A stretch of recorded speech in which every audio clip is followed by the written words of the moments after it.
Hi, I'm Victoria Peat, and today is brought to you by the letter T. We are going to be sewing the letter T from my mini foundation paper pieced pattern. It's available as a download from the website. Have a look. You get all of the letters of the alphabet, all in uppercase. They're little though. They're only 1.5 inches wide by 2 inches tall. You get all of those letters, plus you get some additional characters, so have a look. Right, shall we have a look and see how the letter T is made? The letter T in the Mini FPP Alphabet is a lovely, lovely simple one. There are only 8 individual parts to sew, and it comes together in one section, so it's nice and easy. We've got highlighted here piece number 1 and piece number 4. They are the fabrics that you'll be using for the letter itself. You can see here in the letter layout that it's been shaded in. There's a blank one here for you should you wish, and as I say, it's nice and simple. The difficulty ranking is 1 star. So for letter T, I've got the little letter T all printed out. I've got a small cutting mat, I've got my fabrics, I've got a glue pen, an add an eighth ruler, but an add a quarter ruler is absolutely fine as well. I have my rotary cutter, I have a spare rotary cutter which I'll use at the end. I've got my pressing surface, my iron, and I've got a wooden block. I will also have a quilting ruler to hand. Right, first of all, what I'm going to do is I'm going to fold along each of these lines. This particular letter I am using just standard printer paper, which is 80 GSM. I'm going to press along each of these lines. Just finger press, don't be too worried if you go off a little bit. 99.9% accuracy is fine, thank you very much. No, honestly, it's okay. If you go off the line a little bit, it's not the end of the world. But it just makes your life easier as you go along. So have I got all of those pressed? Yes, I've got all of those pressed. Right, as with all foundation paper piecing, we're going to start with piece number 1. My letter itself is going to be in this wonderful pink fabric. So I need a piece of fabric that's going to be big enough for section 1 plus my add an eighth, because I'm 1/8 of an inch seam allowance, because I'm using an add an eighth ruler. So I'm going to add a slick of glue to the back of section 1, not too much. You don't want to make life difficult for you when it comes to removing the papers at a later stage. And I'm going to place that on my fabric. Let's go in here. I'm just checking to see whether I've got enough room all around the outside.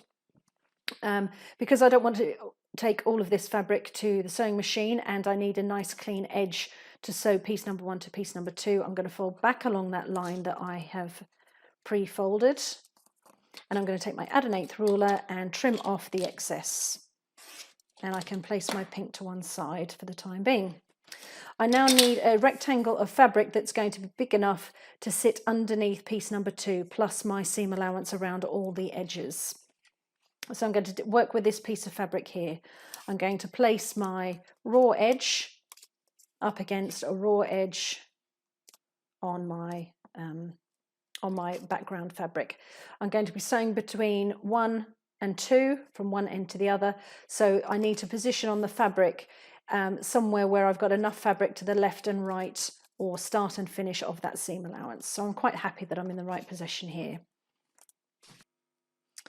At the sewing machine, I have a straight stitch foot on my machine. I always struggle to say that. Straight stitched foot on my machine, and I have a straight stitch on, and I have reduced my seam allowance to 1.2, which is necessary, particularly it's necessary in foundation paper piecing to reduce your stitch length, but also in particular when you're sewing through computer paper, because it makes it easier to remove later.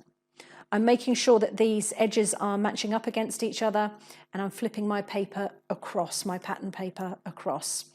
I'm just going to slide underneath my presser foot, but I'm just making sure that this fabric doesn't accidentally get caught and folded under as I do so.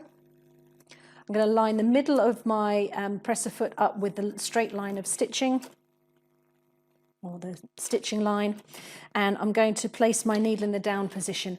I'm going to start sewing just a couple of stitches before this line starts. I'm then going to stitch along the line, and when I get to the end of the line, I'm going to do a couple of stitches past. Okay. So we've done a couple of stitches before along the stitching line and a couple of stitches after. I'm now going to press that flat, and then I'm going to pull the fabric across, but I'm not going to pull it too tight because you don't want to expose your stitches that you've just sewn. No one needs to see those. And we'll go flat.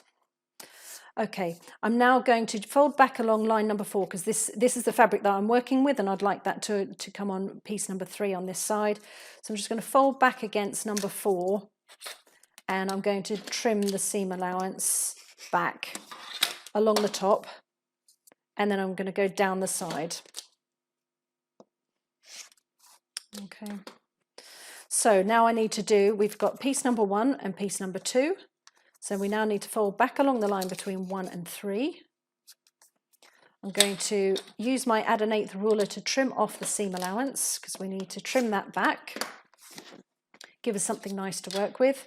And we're going to go again on our piece of fabric. It's exactly the same length as piece 2, so the stitching line is going to be exactly the same. So I'm going to place along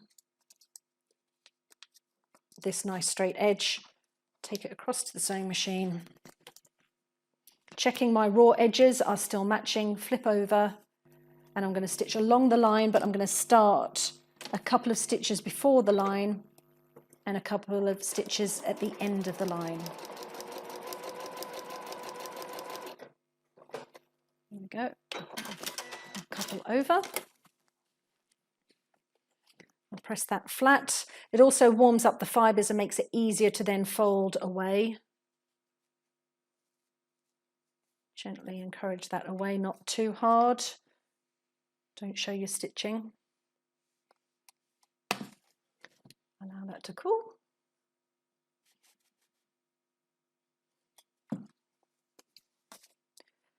Now I'm going to fold back again for that line for 4. Get rid of some of this excess this way, and I'm just going to trim up this side. Okay, so we've got pieces 1, 2 and 3. The next piece we need to do is 4, which is across the top. This one's going to be pink. You can see how they've been shaded in so that you can see which sections or which parts of the pattern piece are the letter. So I'm folding back along. I'll find some pink, and I'm going to paste that straight edge along a straight edge on my fabric. Okay, the piece of fabric doesn't need to be the same width as the pattern piece because it doesn't extend all the way to the edges, but it does need to be the length of the shaded area plus your seam allowance at each end, either 1/8 of an inch or 1/4 of an inch, depending on which ruler that you're using. Edges matching, not caught underneath the foot. Line up with the middle of the presser foot. Oh, that's probably too far.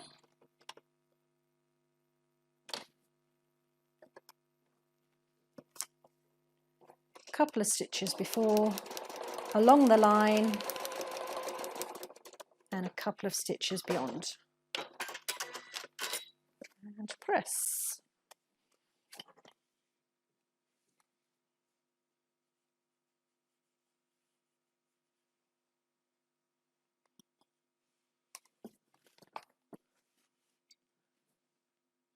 Allow it to cool. And now we're going to trim off this excess. I'm just going to go on the outside edge and across the top. Okay, so counting again from the front, we've got 1, 2, 3, 4 pieces. Doesn't matter which order you count them in, but we've done 4, so we're looking for piece number 5. So number 5 on the back is a tall one. It goes most of the length of the block, but not all of the way. So fold your your paper back. Just try and pull the paper away from the stitches rather than the stitches being pulled, if that makes sense. Reduce that seam allowance down to the size of the ruler that you're using. I'm using 1/4 of an inch. And we're back to my background fabric. I'll give that a press.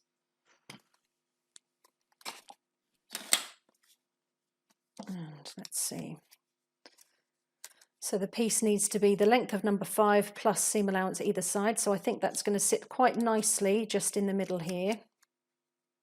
I'm placing my thumb at either end of the stitching line to make sure I place that centrally on that little gap. If ever you're not sure, just choose a larger piece of fabric. But I'm being a meanie with my fabrics, or just trying to be as economical as I can with my fabric scraps and just using as much as I can. That's in the right place. Press a foot down.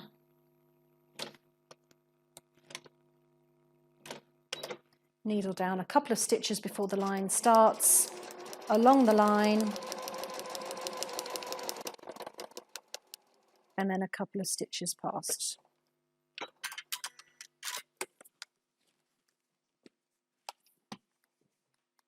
Press it flat to warm it up.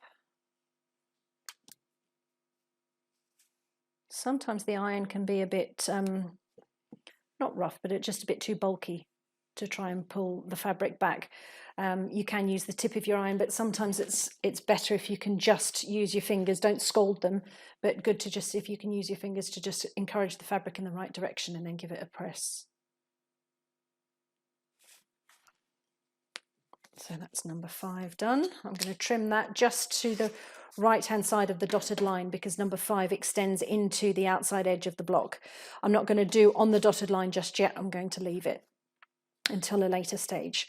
We're now going to do 6, so we're counting again, 1, 2, 3, 4, 5. Now we're on to piece number 6. So I'm going to fold back on the line between 3 and 6. Just tear the paper to allow those stitches to sit on the fabric nice and flat. Fold back. I'm going to trim off that seam allowance. Find a nice straight edge. I think that's probably a little bit tight in this corner, so I'm going to go up here instead. I'm going to go at this edge here.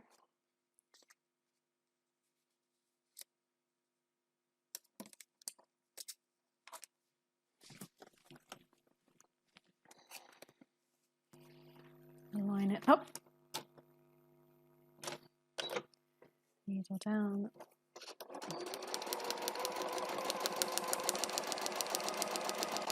On the stitching line and then a couple of stitches beyond.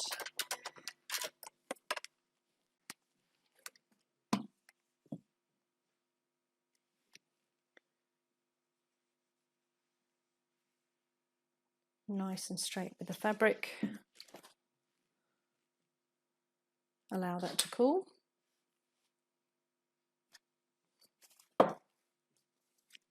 So I'm going to trim up the right hand side next to piece number 6 and across the top. Right, now we've got piece number 7, double check. 1, 2, 3, 4, 5, 6, number 7. So I'm going to fold back on that line for number 7. You've got a number of stitches, lines of stitching that have just crept into section number 7.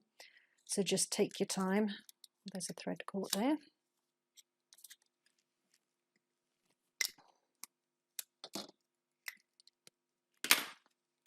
I'm going to pull back the paper.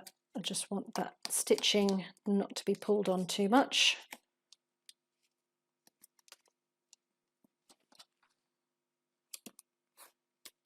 It's folded nice and flat. Take your add a quarter or add an 1/8 ruler.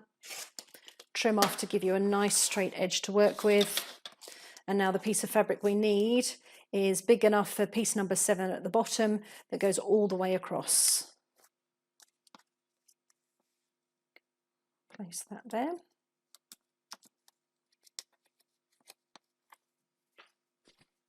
That's not very straight. We'll try that again.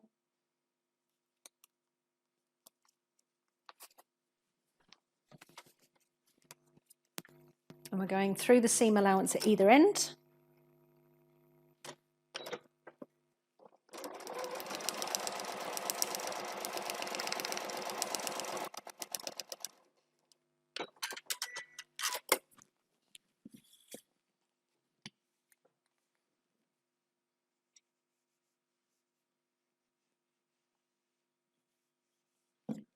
Allow that to cool. And then just one more seam. Let's get rid of this excess.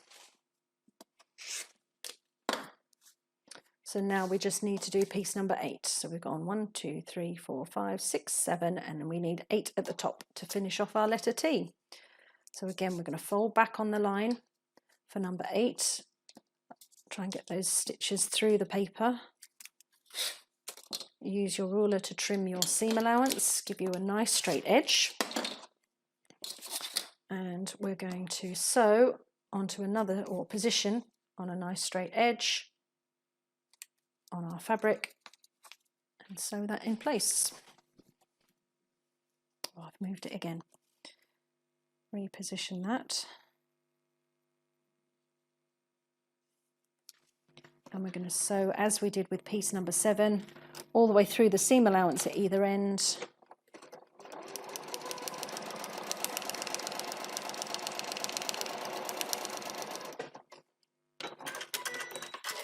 Okay, so you've gone through the seam allowance at either end, as we did with piece number 7.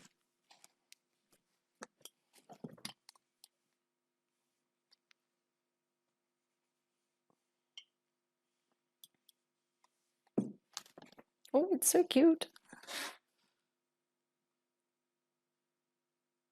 Right, allow that to cool. Do leave them to cool longer than I am cooling in this video. You will get much nicer blocks if you can let your fabrics cool. So there is your T. Let's trim that up so that's nice and neat. I'm going to take my old rotary blade with a broken lock on it. The blades are old. They're old fabric cutting blades that I've saved. They're still sharp enough to go through foundation paper piecing. What I'm going to do is take my 1/4 inch line on my ruler. I'm going to match that up with the solid line on the outside edge of the block. The edge of my ruler then should go through the dotted line on the outside edge of the block, of the foundation paper pieced section. Place your hand nice and firmly on top of your ruler.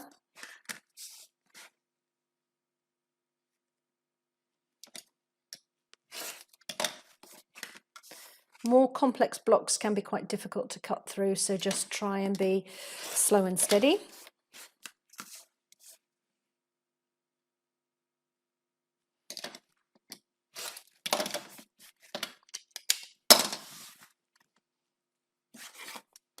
So there you go. There is your little letter T. So the letter T, nice and simple, isn't it? Not many pieces. I hope you've enjoyed the video. I hope you found it useful. If you have, make sure that you have a look at all of the other videos in the series, because I'm covering off all of the letters individually so that you can see how each one is made, because they're not all as easy as the letter T.